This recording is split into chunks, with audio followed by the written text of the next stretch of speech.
Eu sou a Carol Triguis. Eu sou a Pri Carvalho. E esse é o Tal do Ator.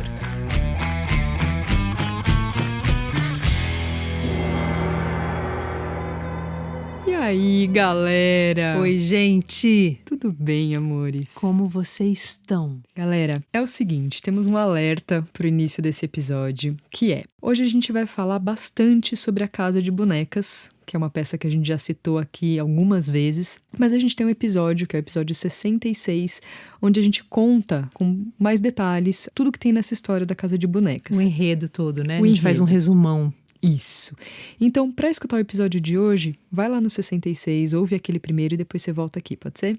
Isso. Bom, então agora que você já ouviu o episódio 66, já voltou para esse, então vamos começar. Então é o seguinte, ator. Quando você está trabalhando um texto, você começa a pensar sobre que rumo você vai dar para sua personagem, né? Não é um momento simples. Aí, você fez todos aqueles passos, como a gente já falou aqui em vários episódios, de ler da plateia. Aliás, isso é bastante importante, então vou repetir. Leia de fora a peça, leia da plateia e não de dentro da peça, pensando como o ator que vai fazer a personagem, porque isso vai te fazer perder perspectiva do percurso da história. Aí quando você tem noção do percurso da história, você entende que num romance a história é contada normalmente através de um narrador, né? No teatro, não se costuma ter narradores, mas sim personagens cujas ações, os comportamentos vão contando a história para você. E você, plateia, é quem vai organizando tudo isso dentro da sua cabeça. Então, se no romance você tem escrito ali: era uma vez uma menininha muito raivosa que batia nos seus irmãozinhos e por isso seus irmãozinhos cresceram traumatizados. No teatro, você não tem isso escrito literalmente, você tem provavelmente a cena da menininha batendo nos irmãos, os irmãos chorando, sofrendo com aquilo. E depois a cena de um comportamento dos irmãos que te conta, através do comportamento, que os irmãos ficaram traumatizados. Aliás, é provável que a palavra trauma ou traumatizado nem seja dita no texto teatral, que sejam só as cenas dos comportamentos, das interações, mostrando esse trauma acontecendo, que te deem a noção de que rolou um trauma ali. E aí você, da plateia, então, fica entendendo tudo dentro da sua cabeça. Ah, eles ficaram traumatizados. Saca? A narrativa vai se dando, se organizando na cabeça da plateia. Então você, ator, diretor, cenógrafo, figurinista, vai vendo que cada personagem é um pedaço do contar essa história, que é o todo. Então, cada personagem tem uma função dentro da narrativa. Antes dele ser sua personagem, que é uma pessoa e tem um jeito X, que você vai se conectar com ele, viver de dentro, etc, etc, ele tem uma função dentro da narrativa. E você precisa localizar isso, porque vai ser através das ações dele, do comportamento dele, que as pessoas vão entender a mensagem final da peça. E aí, você vai ficando íntimo do texto, da história e tudo mais. Você vai entendendo que quando as pessoas assistirem essa peça, tem uma mensagem muito específica, que é o que a pessoa sai com dessa peça ou desse filme. Tem uma mensagem específica, uma reflexão específica, um questionamento específico, uma sensação específica, enfim, uma experiência que é multifacetada e que é a junção disso tudo. Mensagem, reflexão, questionamento, sensação, tudo acontecendo ao mesmo tempo, como num arquivo zipado. Então, a experiência que a pessoa teve com a peça, que é até difícil da pessoa falar, né? Você pergunta como foi a peça.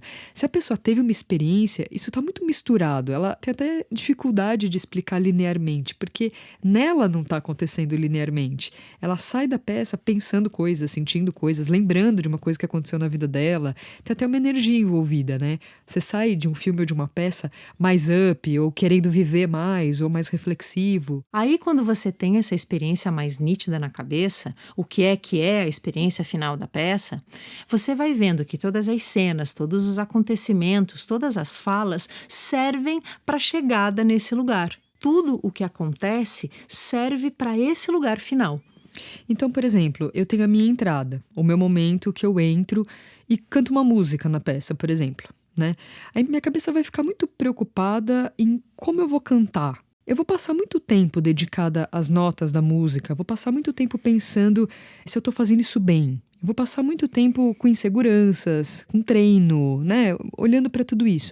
Vamos supor que eu tenha uma cena, só uma cena na peça, onde eu entro, eu canto uma música, aí eu descubro uma coisa e choro muito e corro para fora da cena. E não volto mais para a peça. Então, a minha participação é essa. Quanto tempo eu vou passar dedicada ao fato de que eu vou ter que chorar em cena, eu vou ter que cantar em cena, por exemplo? Ou então uma participação onde eu entro em alguns momentos da peça, tipo a participação do Krogstad, personagem da Casa de Bonecas. Eu entro num momento, aí eu cobro. Aí no outro momento eu aviso. Aí eu entro no momento em que eu ameaço e tem uma cena com a Lindy de conflito e outra de reconciliação, e é isso durante as 2 horas de peça. O trabalho do ator é vertical e horizontal. E ainda que não dê para separar assim, né, tão separadinho, né, tipo, primeiro você se dedica ao horizontal e depois ao vertical, porque você vai entendendo tudo meio simultaneamente, é um pouco isso, horizontal e vertical. Mas você não pode perder de vista que quando você está lá descobrindo, verticalizando, ou seja, mergulhando nas profundidades da personagem,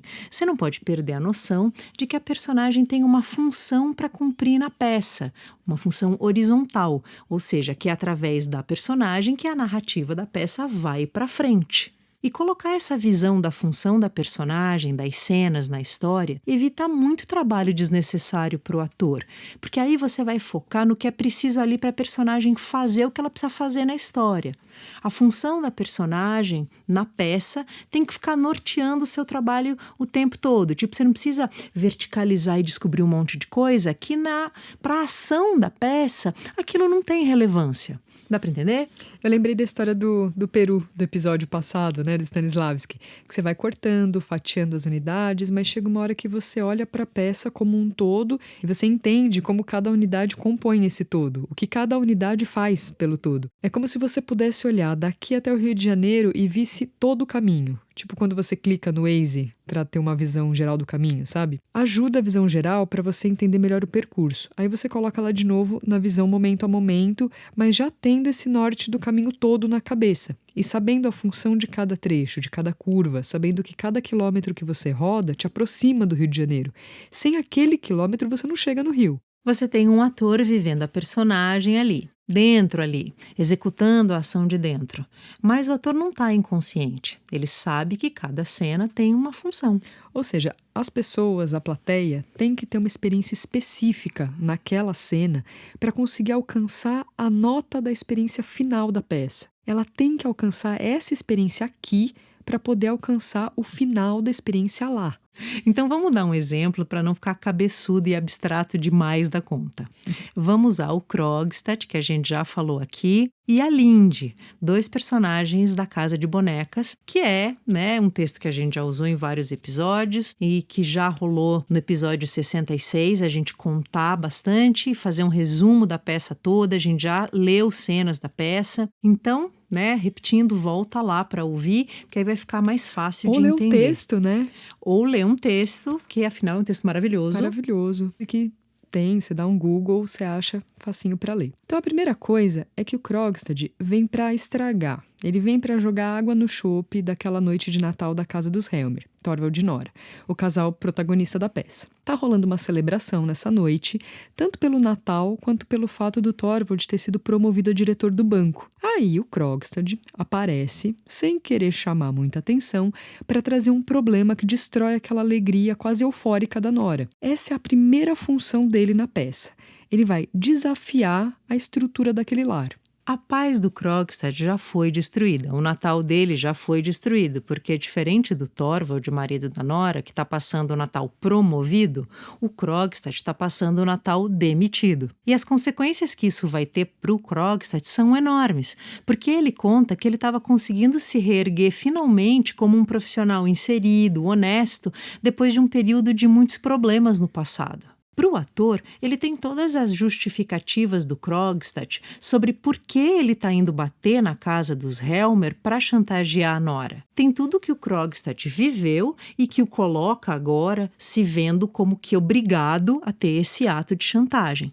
E isso dá ao ator o que ele precisa para chegar nessa cena justificado e implacável para fazer a chantagem, com objetivos bem definidos do que ele quer conseguir. Mas, para a peça, essa cena é o primeiro passo para a concretização do grande tema da peça, que é o desmascaramento da suposta felicidade da família Nora Thorvald. O Krogstad é um agente desse desmascaramento. Então, o Krogstad faz duas coisas pela peça nessa primeira cena onde ele aparece. Ele traz o conflito da peça à tona e também nos aproxima da Nora. A gente, como plateia, quando a gente assiste uma cena onde tem alguém oprimindo alguém, a plateia gruda em quem está sendo oprimido. Até porque a peça é sobre a Nora. E nesse momento da peça, você já está mais amigo da Nora do que do Krogstad, porque ele acabou de aparecer. E você viveu até aqui vendo tudo do ponto de vista dela, Nora. E você entende que é uma peça sobre a Nora, sobre a família dela. Quando o Krogstad vem e ameaça a Nora, você já está, por assim dizer, do lado da Nora. Então você, como plateia, sente medo com aquela intervenção do Krogstad. Você recebe a ameaça do Krogstad junto com a Nora. Ele é o antagonista. Ele faz o contraponto com a protagonista e aproxima a plateia dela nesse momento, que entende o conflito dela desse momento. Você já estava dentro da casa dela, já entendeu os presentes que ela vai dar para os filhos dela, você já entendeu qual é um dos conflitos da casa, que tem uma treta com grana, com gastar ou economizar e quem detém a grana, mas teve a promoção, então agora vai dar tudo certo e tá tudo resolvido. E bem aí o Krogstad chega com a função de colocar tudo em risco. E você, plateia, sente esse risco em você. Recai sobre você e você já fica mentalmente procurando como a Nora vai fazer para sair disso. Se essa peça fosse sobre o Krogstad, e começando lá no início a mostrar o ponto de vista dele, todas as injustiças às quais ele está se contrapondo ali, você ficaria, ai meu Deus, como é que ele vai conseguir esse emprego? Como é que ele vai conseguir se manter no emprego? Ele precisa fazer alguma coisa. Então você, ator, tem que saber que quando você entrar em cena como Krogstad, é isso que vai estar acontecendo. A plateia estará já com o ponto de vista da Nora em si, e que você vai ter a função de entrar e ameaçar aquilo. São duas coisas em paralelo. Tem você ancorado no Krogstad, defendendo os motivos, o ponto de vista dele, o mais humano e sinceramente possível, e tem você, ator, que sabe exatamente o que isso faz pela história. As duas coisas correm juntas, entende? Paralelamente, e te alimentam e dosam a sua atuação e as suas escolhas de interpretação. Outra personagem muito importante para a gente entender a Nora na Casa de Bonecas é a Lindy, a amiga de infância dela, que chega na cidade para pedir ajuda para conseguir um emprego. É através da Lindy que a gente conhece a Nora. Primeiro, porque a Nora vai literalmente contar para a Lindy, e assim contar para a plateia, todo o pano de fundo da ação da peça. O fato da Nora ter pedido um empréstimo sem o conhecimento do marido e de estar pagando às escondidas esse empréstimo há anos. E o porquê dela ter feito o empréstimo. É com a Lindy que a Nora se sente segura para desabafar o segredo que ela tem carregado por vários anos totalmente sozinha. Só a Lindy e o Krogstad, o agiota, sabem do que está acontecendo com a Nora e como há mentiras entre a Nora e o marido. A Lindy faz a função de ser através de quem a plateia sabe de tudo, enquanto a Nora desabafa e estabelece uma conexão profunda com alguém. A Lindy fica a peça toda, diretamente com a Nora e vai empurrando a Nora para o lugar onde ela vai chegar. Lá no final. Ela facilita esse caminho para Nora.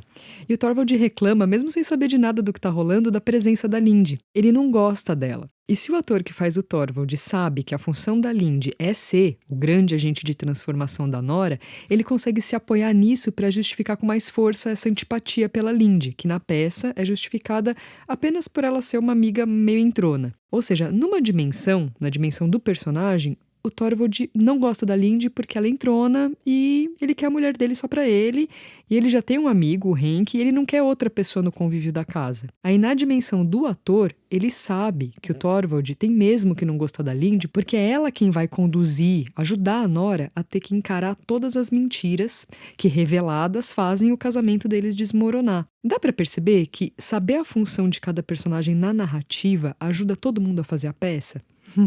Muito legal isso. Bom, então, a Lindy vai ser a voz da plateia. Ela vai questionar a Nora, fazendo as perguntas e dando as opiniões que estão na cabeça da plateia sobre a Nora. E aí a Nora vai contar para a Lindy e para a plateia que ela está sendo julgada injustamente e assim aprofundando a conversa entre as duas. A Nora tira a Lindy dessa visão de que a Nora é uma mulher fútil, tirando a plateia também dessa visão. A Lindy vai dizer para a Nora as coisas que a gente teria vontade de dizer, tipo, é melhor contar pro seu marido a verdade. Sim. E a Lindy, ao contrário do Krogstad, não tem uma vingança prévia contra a Nora, né? Então, ela não tá ali naquele lugar para causar. Mas ela é alguém que também não vai amenizar a situação. Ela não quer nem ver o circo pegar fogo, mas ela também não acha que aquela estrutura tem que continuar no mesmo lugar e passar um pano. A função dela não é apaziguar a situação se aliando com a Nora na manutenção do status quo, onde nada é revelado. Ela é alguém que vai ficar jogando a Nora para solucionar essa situação. Ela é o mais perto do que seria a voz do Ibsen. Ela carrega muito a mensagem que é o motivo pelo qual o Ibsen faz a peça. Ou melhor, o que ele quer dizer diante daquela situação. Na peça, a Nora e o Thorvald começam com status alto, e a Lindy e o Krogstad têm status baixo. Ou seja, o que a gente quer dizer com status alto e baixo? Krogstad e Lindy, eles vêm de relacionamentos que terminaram, que não foram felizes, porque eles se casaram com pessoas que eles não amavam. Então eles já amargaram tudo o que não deu certo na trajetória deles. Ela, a Lindy, tendo que se casar com alguém que ela não amava, porque a sua mãe e os seus irmãos precisavam de recursos para serem sustentados. E ela, sozinha, não conseguia isso. Lembrando, né, que a gente está no século XIX, na Noruega, que não era nem um país rico e muito menos um país mente aberta. Então, a Lindy se casa com alguém que ela percebe que poderia prover para sua mãe e para o seu irmão. E nisso, para fazer isso, ela abandona um namorado que ela amava, que era o Krogstad, sem dar nenhuma explicação para ele. E o Krogstad, machucado, se casa com outra mulher, tem filhos, fica viúvo e se mete em situações complicadas e falsifica um documento. Por isso o status baixo, né? Eles estão num status de dor e sofrimento e coisas não dando certo, enquanto Nora e Thorvald em status alto, ou seja, um casal supostamente perfeito. A Lindy já conhece o que é ter se sentido se vendendo e mentindo num casamento baseado em inverdades. Ela já ficou sem dinheiro e também já teve de trabalhar demais para conseguir os recursos necessários. Ela já teve diversos entendimentos sobre o que importa e o que não importa. Ela já se conhece melhor. E a presença dela na peça é para oferecer para Nora um olhar que vai propiciar todas as mudanças da peça e vai até ter uma atitude definitiva para gerar isso, sem a qual tudo ficaria como estava. A trajetória da Lindy tem uma diferença com a da Nora, por conta da Nora ter sido uma menina protegida, que nunca teve de se preocupar com nada no mundo material. Enquanto a Lindy, muito jovem, foi confrontada com isso, se vendo na posição de ter que dar um jeito para prover para sua família, né? Mãe doente e irmãos pequenos. A Lindy já conhece o que é fazer pelo outro, mesmo ela não tendo recursos. A Nora, que tem uma trajetória protegida, onde ela vai das mãos do pai para as mãos do marido, ambos provedores, também vai se dispor a agora salvar o marido quando isso se faz preciso. E ela age como Krogstad teria agido lá atrás, segundo ele mesmo vai contar num dado momento, que o crime que ele cometeu e que está há anos sendo punido e julgado por ter cometido e criticado pelo Thorvald é o mesmo que a Nora cometeu, que é da falsificação da assinatura, né? Então, as duas, Lindy e Nora, começam de lugares muito diferentes, opostos. E a gente vai percebendo que as duas tiveram atitudes pelo outro, do jeito que elas puderam, com os recursos que elas identificaram na época. Então, as duas são as duas heroínas da peça. Uma, a Lindy, já mais andada, e a Nora vivendo os eventos que vão gerar a virada para uma nova caminhada. O Krogstad é um advogado que fica viúvo e ele fez uma coisa indevida, falsificou algo e ele diz que cometeu o mesmo crime que a Nora cometeu e que isso o deixou marcado para sempre na sociedade. Isso faz a Nora rever os seus valores e julgamentos, porque até então ela via ele como um rato qualquer. E ela, muito acima disso, ela e o marido Thorvald, que também o julga, chamando ele de homem de caráter duvidoso. Lindy e Krogstad estão no desencanto. Já foram defrontados com as suas próprias imperfeições, já se defrontaram com as suas próprias fragilidades, com as suas falhas de caráter, já sofreram as consequências de tudo isso. Eles começam a peça já tendo vivido muita coisa, já tendo pensado bastante sobre si mesmo, sobre moral e sobre ética. E o Thorvald e a Nora estão na crista da onda, tudo dando super certo, adequados socialmente, tudo indo bem, honestamente, sem desvio algum do que era esperado dentro dos valores da época. Mas, ao decorrer da ação, essa balança vai trocando de peso. O Thorvald e a Nora vão descobrindo que eles não se conhecem e que eles nunca conversaram. Lembra do episódio 66? Eles nunca conversaram. Que eles escondem coisas um do outro. Enquanto isso, o Krogstad e a Lindy vão resolvendo suas questões, vão se aproximando, vão dialogando, há um perdão entre eles, compreensão e uma possibilidade de uma união baseado já em total aceitação e companheirismo, onde não tem uma cobrança, onde ela precisa que ele não tenha cometido um crime ou que ele tenha uma imagem preservada, tenha total adequação aos padrões, que ele dê coisas a ela, que são valores de status na sociedade. Krogstad e Linde, que já perderam isso, se veem livres para junto construir uma relação, pelo afeto dessa relação, onde ele vai cuidar dela e ela dele, e é isso. E eles vão ficar juntos sem nenhum ganho que não seja o fato deles se gostarem. Nenhum ganho social, moral, de imagem. E aí você vai entendendo, então, que se a função da Linde é análoga à do Krogstad, sob esse ponto de vista de oferecer um novo paradigma de relação afetiva, então você, como ator, só não vai poder construir Linde e Krogstad de maneira antipática, porque vão ser eles que, no fim da peça, oferecem a possibilidade de uma relação sobre outras bases para as pessoas. As falhas de Linde e Krogstad foram obstáculos para o que eles estão perseguindo agora, que é o amor. O Krogstad não pode ser um filho da mãe insensível que vai lá chantagear na hora e dane-se, ou uma vítima muito, muito vítima, porque tanto uma coisa quanto outra atrapalha. Porque tanto uma coisa quanto outra atrapalha. Jesus! Porque tanto uma coisa quanto outra atrapalha a plateia de topar a virada e a união dele com a Linde no final e comprar o fato dele desistir da vingança. O Krogstad precisa ter uma dimensão muito humana e ter feito coisas das quais ele mesmo não se orgulha, ter sofrido por essas coisas, ter tentado resolver os seus problemas, ter sentido raiva e injustiça, mas achar, por fim, uma saída através da Linde.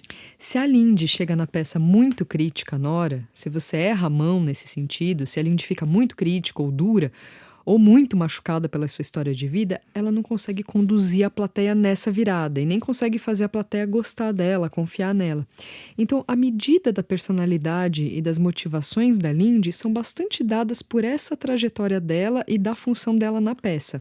Ela tem que ser a voz da plateia, que vê as coisas que a Nora tem que fazer, sem um a mais, sem crítica, para na hora da mudança a plateia tá com ela. Ela tem coisas difíceis a fazer, a dizer para a Nora. É a Linde que vai dizer que ela não vai apoiar a mentira da amiga e é a Linde que vai decidir que tudo vai ser revelado para o marido da Nora. Mas ela tem que agir por convicção de quem já viveu e sabe que vale a pena esses movimentos todos. Porque no final ela vai ter uma união com Krogstad que tem que ser como uma esperança para a plateia. A peça é sobre revelar, né? É sobre desmascarar. O amor é revelado, a vontade de autoconhecimento é revelada. A peça inteira é sobre desconstruir o que não era sincero e deixar se revelar o que é verdadeiro. Ética, perdão, companheirismo são os temas. Então, ninguém ali é vilão. Ou esses temas não são discutidos na peça. O Krogstad é a mesma coisa. Ele é um cara que está em autotraição para poder fazer esse papel de chegar lá e achacar a Nora, chantagear, ameaçar. Ele tem que ter um obstáculo interno para ter essas ações, né? Não pode ser fácil para ele, Ou então, a virada dele depois no final vai ficar totalmente sem sentido. Então, quando você entende a peça do ponto de vista de uma estrutura, onde as personagens têm a função não apenas de se comportar, serem personalidades complexas para a plateia, mas têm a função de jogar a ação da peça para frente, contar a história, literalmente, deixa de existir personagem pequeno, personagem desimportante. Porque se a história não precisasse dele, ele não estaria ali. E se a história precisa dele, o ator sempre tem espaço de viver ele da forma mais legal possível. Nossa, isso é muito legal. Isso é muito legal. Enfim, galera, é isso. É um episódio bem parrudinho. Sim. Espero que ele tenha sido compreensível e, sobretudo, que ele seja útil. Sim. Se você tiver dúvida ou sugestão de tema, fala com a gente no @coexistteatro que a gente responde. Tá bom? Segue a gente, que aí, com mais seguidores, esse conteúdo é distribuído para mais pessoas. Sim. Um beijo, amores. Até semana que vem. Até. Tchau.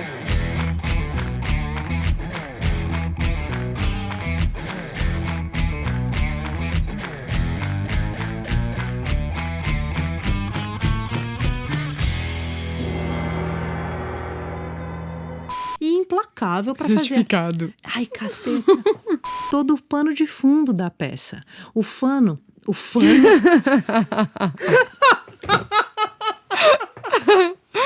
que é o fano? Pelo amor de Deus. É o pano de fundo. É o fano. rachando o bico, não tá me ajudando. Não tá simples. Eu fico aqui com a visão paralela vendo o Nogueira rolar. E agora se escondendo, né? Agora Tá se ajudando escondendo. muito. Vamos lá, Léo, a gente vai ser capaz.